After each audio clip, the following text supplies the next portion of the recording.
Un portail, effectivement, qui a été porté par, encore une fois, les artistes et qu'on a effectivement accompagné. Ce portail existe aujourd'hui et permettra également de rendre plus lisible notre politique, mais en tout cas les artistes autour de l'art contemporain. Un portail d'information, et c'était à la fois une demande bien sûr, mais aussi une évolution de l'ensemble des dispositifs qu'on a pu initier il y a quelques années.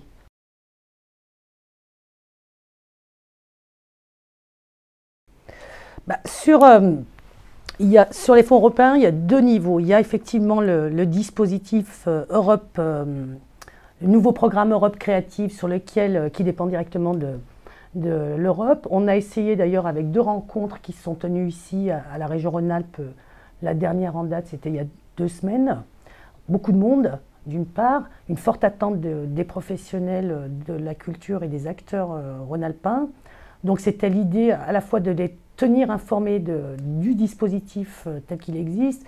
Notre volonté, c'est de poursuivre ce travail, bien sûr, avec eux, avec l'idée de pouvoir les accompagner sur des portages de projets au niveau européen. Parce qu'il y a effectivement un dispositif qui est important, où des financements sont importants également, et l'idée, c'est de poursuivre ce travail aussi entre guillemets, de lobbying au niveau européen. Et un deuxième niveau qui est celui des fonds européens à proprement parler, qui sont gérés aujourd'hui en partie par la région Rhône-Alpes depuis le 1er janvier 2014. Il s'agit pour nous aussi d'inscrire la culture sur l'ensemble de ces dispositifs que sont le FSE, le FEADER, Interreg et le FEDER. Ce n'est pas toujours facile, donc on a eu une période de discussion, de négociation, notamment ici à la région Rhône-Alpes. Et aujourd'hui, on peut dire que la culture trouve toute sa place.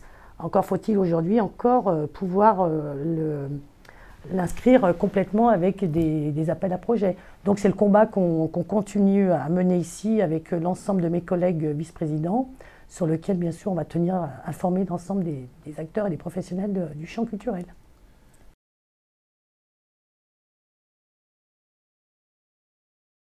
Un deuxième dispositif important, c'est le nouveau contrat de plan État-région, qui est en pleine discussion bien sûr avec les services de l'État.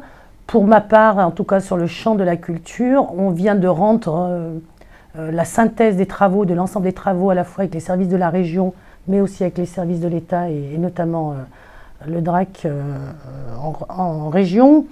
Beaucoup de convergence, j'ai envie de dire, sur ce contrat de plan État-région. Sur le volet emploi-formation, on a beaucoup initié d'expérimentation en région Rhône-Alpes depuis 2004, sur le COEF notamment, le contrat objectif emploi-formation. De l'expérimentation, on va essayer de passer à une pérennisation de la mutualisation, par exemple, des emplois.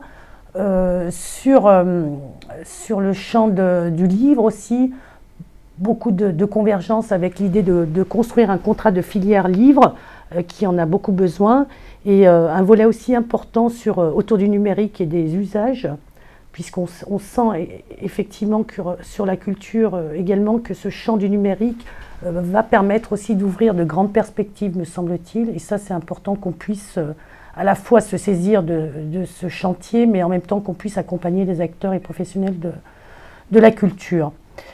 Et sur ce contrat de plan État-région, un deuxième volet qui est celui de l'investissement, qui est aussi important bien sûr pour nous, mais aussi pour les services de l'État, sur lesquels il va falloir effectivement qu'on planche dessus et qu'on puisse regarder les projets qui vont être accompagnés sur ce nouveau contrat de plan État-région.